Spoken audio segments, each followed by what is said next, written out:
ఓం నమః శివాయ. ఓం నమో నారాయణాయ. ఓం శ్రీ స్వర్ణాకర్షణ కాల భైరవాయ నమో నమః. ఓం శ్రీ నరదృష్టి నివారణాయ నమో నమః. అతిక్రూర మహాకాయ కల్పాంతర దహనోపమ శ్రీ అష్టకాల భైరవ దేవతాభ్యో నమో నమః. హరి ఓం. మా ఛానల్కి స్వాగతం. చూస్తున్న వీక్షకులకు ప్రేక్షకులకు ప్రియ కాళభైరవ భగవద్బంధులకి స్వాగతం పలుకుతూ మమ్మల్ని ఎంతగానో ఆదరిస్తూ ఉండబడినటువంటి ప్రియ సోదరీమణులకు సనాతన ధర్మ సంరక్షకులకు వీక్షకులకు మీ ఇంటి పురోహితుడిగా, మీ ఇంటి ఆస్ట్రాలజర్గా, మీ ఇంటి వాస్తు నిపుణుడిగా మీకు స్వాగతం పలుకుతూ ఈ శోభకృత నామ సంవత్సరానికి వీడికోలు పలుకుతూ ఈ సంవత్సరంలో ఉండబడినటువంటి అష్ట కష్టాలు ఈ సంవత్సరానికి స్వస్తి పలుకుతూ ఈ సంవత్సరంలో జరిగినటువంటి అద్భుతాన్ని, ఆనందాన్ని, ఐశ్వర్యాన్ని మూటగట్టుకొని రాబోయే కాలానికి స్వాగతం పలుకుతూ అందరిపైనను ఆ కాళభైరవ స్వామికి ఆశీస్సులు ఉండాలని కోరుకుందాం. మనకు 1వ తారీఖు 4వ నెల 2024 నుండి 8/4/2024 వరకు అనగా సంవత్సరానికి వీడుకోలు పలుకుతూ ఆదివారం రోజు మాస శివరాత్రి, సోమవారం పూట సోమవతి అమావాస్య సందర్భంగా మనం అందరం ఎలాంటి విధి విధానాలు పాటించడం వలన ఈ కష్టాలకు స్వస్తి పలుకుతూ రాబోయే కాలానికి శోభకృతనామ సంవత్సరానికి స్వాగతం పలుకుతూ ఎలాంటి ఐశ్వర్యాన్ని, ఎలాంటి ఆనందాన్ని పొందాలో ఈ వీడియోలో సవివరంగా సంపూర్ణంగా తెలుసుకుందాం. ద్వాదశ రాశుల్లో గ్రహ గమనాన్ని కూడా ఒకసారి వీక్షింపచేద్దాం. మేషరాశిలో బుధుడు మరియు గురు సంచార స్థితి, కన్యరాశిలో కేతు సంచార స్థితి, కుంభరాశిలో కుజుడు శుక్రుడు శని సంచార స్థితి, మీనరాశిలో రవి రాహుల సంచార స్థితితో గ్రహ గమనాలు ఈ విధంగా ఉన్నాయి. కుంభరాశి వారికి రాశిలోని శని సంచార స్థితి, ఒకవైపు ఏళ్లనాటి శని మధ్యమ సంచార స్థితి జరుగుతున్న కారణం చేత నీలం రంగు పుష్పాలు, నీలం రంగు గాజులు, చిత్రవర్ణం కలిగినటువంటి లేకపోతే తెలుపు, పసుపు, ఎరుపు రంగు కలిగినటువంటి చీరను ఏర్పాటు చేసుకొని అమ్మవారికి దగ్గర దీపం పెట్టి అమ్మవారి దగ్గర ధూపదీప నైవేద్యాలు ఏర్పాటు చేసుకొని గ్రామ దేవతలకు నైవేద్యం పెట్టుకొని చాకలి వారితో దిష్టి తీర్చుకొని దానము చేయడం వలన శని దోష నివారణ తొలగి ఐశ్వర్యం, ఆనందం మీ సొంతమై స్థిర చరాస్తులు మీ సొంతమవుతాయని చెప్పి గమనించాలి. ఈ తెలుగు సంవత్సరాది చివరి మాస శివరాత్రి సోమవారం అమావాస్య, సోమవతి అమావాస్య సందర్భంగా మనము ఈ సంవత్సరంలో ఉన్న కష్టాలను ఎలా స్వస్తి పలుకుతూ ఎలా స్వాగతం పలకాలి అన్నట్లయితే వీలైనంత వరకు గృహాన్నంతా శుద్ధి పెట్టుకొని వీలైతే పెయింట్స్ కానీ రంగులు కానీ వేయించేసుకొని నూతన వస్త్రాలను మనం ఏర్పాటు చేసుకోగలగాలి. అదే కాకుండా ఆదివారం రోజు మాస శివరాత్రి మహాదేవుడికి యథాశక్తిగా పంచామృతములతో, గరికెతో, నవధాన్యాలతో యథాశక్తిగా అభిషేకం చేసుకోవడం. ఎందుకనగా మహాశివరాత్రి అంటే వెళ్ళినటువంటి వచ్చేటువంటి మొట్టమొదటి మాస శివరాత్రి అవ్వడం, తెలుగు సంవత్సరాదిలో శోభకృతి నామ సంవత్సరంలో చివరి మాస శివరాత్రి అవ్వడం, అలాగనే చివరి అమావాస్య అవ్వడం.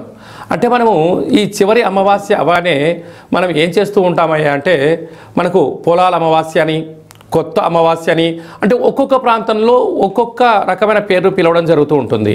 కనుక ఎవరి ఆశీస్సులు మనకు ఉండలేకపోయినా పితృదేవతల యొక్క ఆశీస్సులు మనకు శ్రీరామ రక్ష, గ్రామ దేవతల యొక్క రక్ష మనకు శ్రీరామ రక్షగా భావించగలగాలి. ఎందుకనగా ఒక ఇంటికో పెద్ద ఎలా ఉంటాడో ప్రతి గ్రామానికి గ్రామదేవత పెద్దమ్మ తల్లి ఉంటుంది. రాయలసీమ ప్రాంతంలోనేమో పోలేరమ్మని, ఎల్లమ్మని, పోచమ్మ అని చెప్పుకుంటూ ఉంటాం. అదే మనం ఆంధ్ర వైపు వచ్చామనుకోండి నూకాలమ్మని, పెద్ద పెద్ద కార్యక్రమాలు అమ్మవారికి జరుగుతూ ఉంటాయి.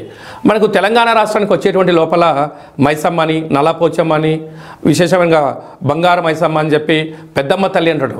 అంటే ప్రాంతం ఏదైనా భావము ఒక్కటే, అమ్మవారు సహస్రాది రూపాలలో ఉంటారు.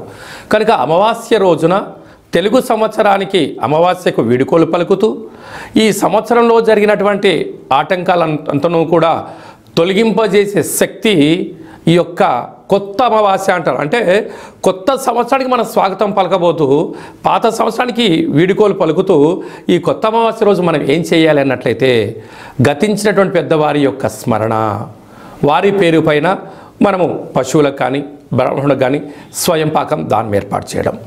రెండవది కులదేవతలు. ఇష్టదేవతలు, గ్రామ దేవతల యొక్క పూజ.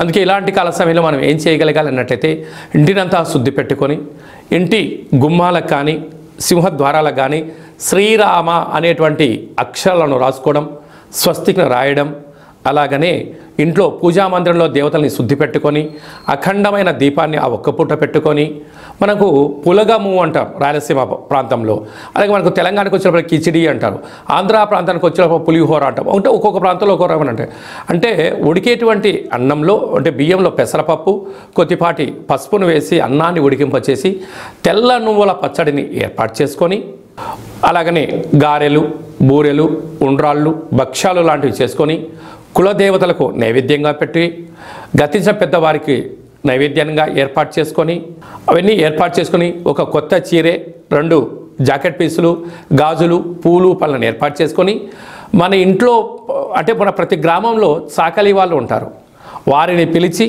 వారికి బొట్టు పెట్టి గాజులు పెట్టి వారి చేత మీరు ఇంటి యజమానులందరూ కూడా చీపిరి అనగా జాడు అంటే మనకు తెలంగాణ ప్రాంతంలో పొరక అంటారు ఒక్కో ప్రాంతంలో, వాటితో దిష్టి తీయించుకొని ఈ చాకలి వాళ్ళను ఇంటి ఆడపడుచుగా మనం భావిస్తాం కనుక ఈ వండినటువంటి పదార్థాన్ని వారికి నైవేద్యంగా పెట్టి వీరికి ఆడపిల్లగా మనకు ఆడపడుచుగా భావించి పెట్టడం వలన సాక్షాత్తుగా అమ్మవారి యొక్క రూపమే వారి అని భావించాలి కనుక వారికి ఆ రోజు వారి చేత ఇంటిలో దిష్టి తీయించుకోవడం, ఇంటిలో ఒక గుమ్మడికాయని పలగొట్టించడం, వారి చేత మనము ఆశీర్వచనం పొందడం, వారికి ఈ యొక్క స్వయం పాకాన్ని వండినటువంటి ఈ పులగాన్ని ఏర్పాటు చేయడం వలన వారే గ్రామ దేవతల రూపంగా భావించాలి.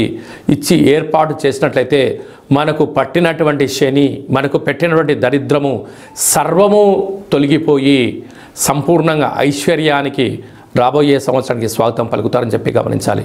వీలైనంత వరకు చాకలి వాళ్ళతో దిష్టి తీయించుకోవాలి.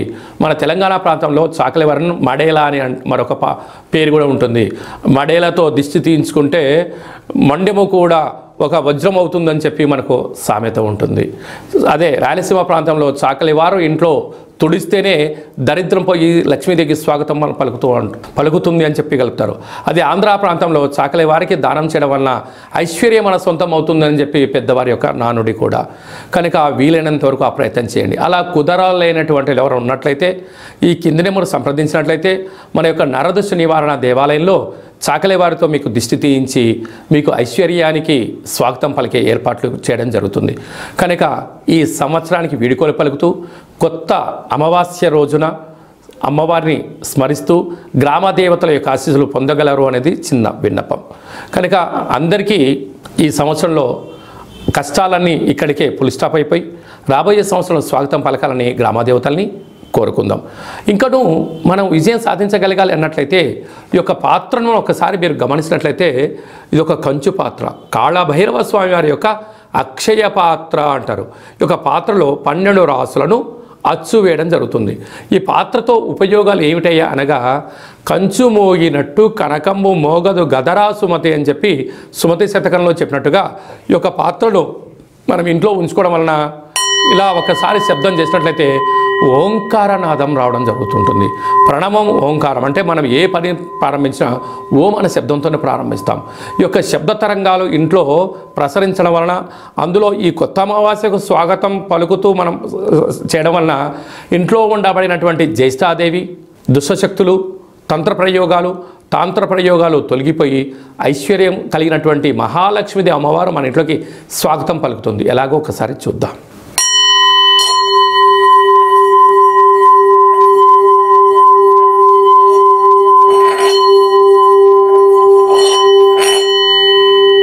ఈ యొక్క ఓంకారనాదాన్ని స్మరణ చేయడం వలన ఇంట్లో కాళభైరవ స్వామికి ఆశీలు కలిగి అమ్మవారి యొక్క ఆశీలు కలిగి అద్భుతం కలుగుతుంది.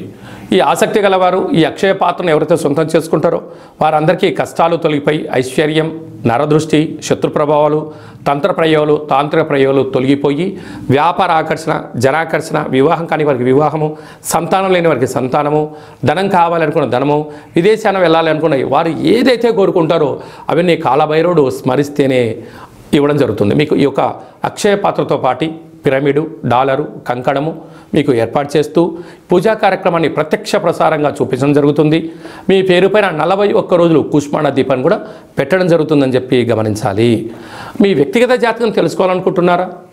మీ యొక్క పేరు, పుట్టినటువంటి తేదీ, నెల, సంవత్సరం, సమయం రాసి మీరు వాట్సాప్లో పంపించగలిగినట్లయితే సంపూర్ణమైనటువంటి జాతకాన్ని 100 సంవత్సరాల జాతకాన్ని వ్రాసి పంపించి మీరు పుట్టినప్పుడు గ్రహ గమనాలు ఎలా ఉన్నాయి, ప్రస్తుతం ఎలా ఉండబోతున్నాయి, రాబోయే కాలంలో ఎలా మారబోతున్నాయో సవివరంగా సంపూర్ణంగా తెలియజేయడం జరుగుతుంది. అలాగనే చాలామందికి డేట్ ఆఫ్ బర్త్లు ఉండవు.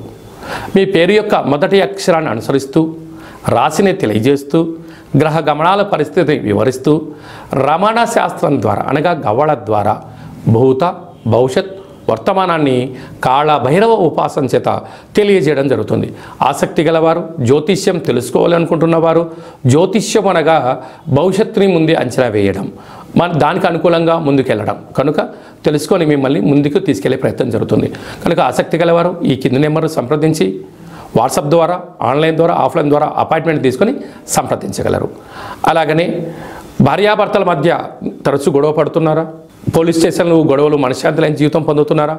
మీకు కాళభైరవ స్వామి యొక్క ఆశీల చేత, పేరులో స్వల్పమైన మార్పు చేత, చిన్న చిన్న ఆచరణల ద్వారా మీకు ఉండబడినటువంటి ఆటంకాలు తొలగిపోయి ఐశ్వర్యం కలగాలని సలహాలు సూచనలు జరుగుతుంది. మీ అబ్బాయి కానీ అమ్మాయి కానీ ఎంత ప్రయత్నం చేసినా వివాహం కుదరట్లేదా? వచ్చినటువంటి సంబంధంలో అమ్మాయి జాతకంలో ఏమన్నా గండాలు, దోషాలు ఏమైనా ఉన్నాయా? అంటే మన అబ్బాయి యొక్క జాతకంలో కానీ మన అమ్మాయి యొక్క జాతకంలో ఎలాంటి యోగాలు ఉన్నాయో కూడా మీకు తెలియచేయడం జరుగుతుంది.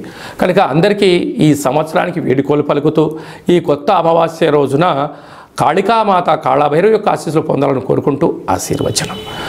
ఓం కాళకాలాయ విద్మహే కాళాతీతాయ ధీమహి తన్నో కాళభైరవ ప్రచోదయాత్. శతమానం భవతి శతాయు పురుష సతేంద్రియ ఆయుష్యేవేంద్రియే ప్రతిష్టతి. ధనం ధాన్యం బహుపుత్రలాభం శత సంవత్సరం దీర్ఘమాయు. మహా అమావాస్య, మౌని అమావాస్య, దేవత కాళికా దేవత, కాళభైరవ దేవత అర్పణమస్తు. ఈ వీడియో మీకు నచ్చినట్టయితే లైక్ చేయండి, షేర్ చేయండి, మా ఛానల్ని సబ్స్క్రైబ్ చేసుకోండి. నేను చేస్తున్న వీడియోలో మీకు ముందస్తుగా నోటిఫికేషన్ రావాలి అన్నట్టయితే గడ్డ సింబల్ ప్రెస్ చేయండి, అలానే బటన్ కూడా తెలియచేయండి. ఈ యొక్క కొత్త అమావాస్య యొక్క అమ్మవారి యొక్క ఆశీస్సులు మీరు అదనంగా ఉచితంగా పొందాలి అన్నట్లయితే మీరు ఎవరి క్షేమాన్ని కోరుకుంటున్నారో లేక మీ క్షేమాన్ని ఎవరితో కోరుకుంటున్నారో వారికి ఈ వీడియోను ఫార్వర్డ్ చేసి ధర్మాన్ని కాపాడుతూ అమ్మవారి యొక్క ఆశీస్సులు పొందగలరు.